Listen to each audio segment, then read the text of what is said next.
As you know, I have cut short an overseas visit, including a very important summit of African leaders, to rush back to UN headquarters.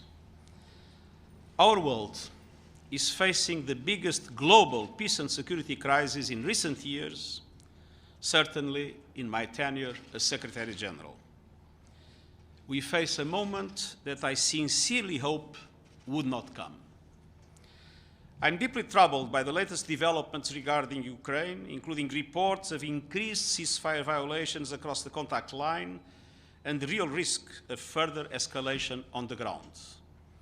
And I am especially concerned for the safety and well-being of all those who have already suffered from so much death, destruction, and displacement. Let me be clear. The decision of the Russian Federation to recognize the so-called independence of certain areas of Donetsk and Luhansk regions is a violation of the territorial integrity and sovereignty of Ukraine.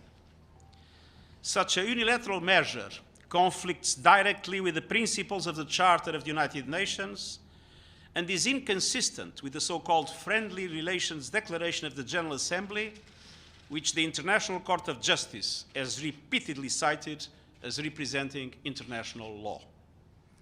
It is also a death blow to the Minsk agreements endorsed by the Security Council. The principles of the UN Charter are not an à la carte menu. They cannot be applied selectively. Member States have accepted them all, and they must apply them all. I'm also concerned about the perversion of the concept of peacekeeping. I'm proud of the achievements of UN peacekeeping operations in which so many blue helmets have sacrificed their lives to protect civilians.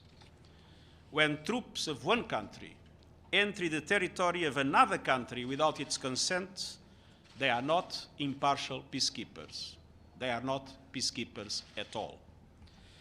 The United Nations, in line with the relevant Security Council and General Assembly resolutions, stands fully behind the sovereignty, political independence, and territorial integrity of Ukraine within its international recognized borders.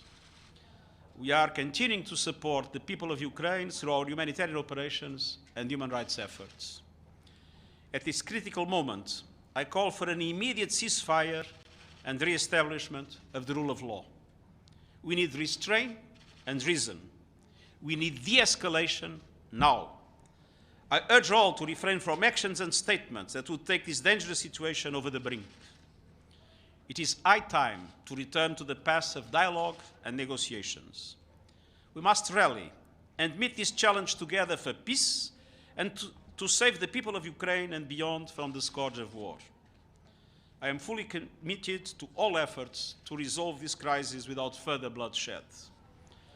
I repeat what I've said several times. My good offices are available, and we will not relent in the search for a peaceful solution. The United Nations, the entire international system are being tested, and we must pass this test. Thank you.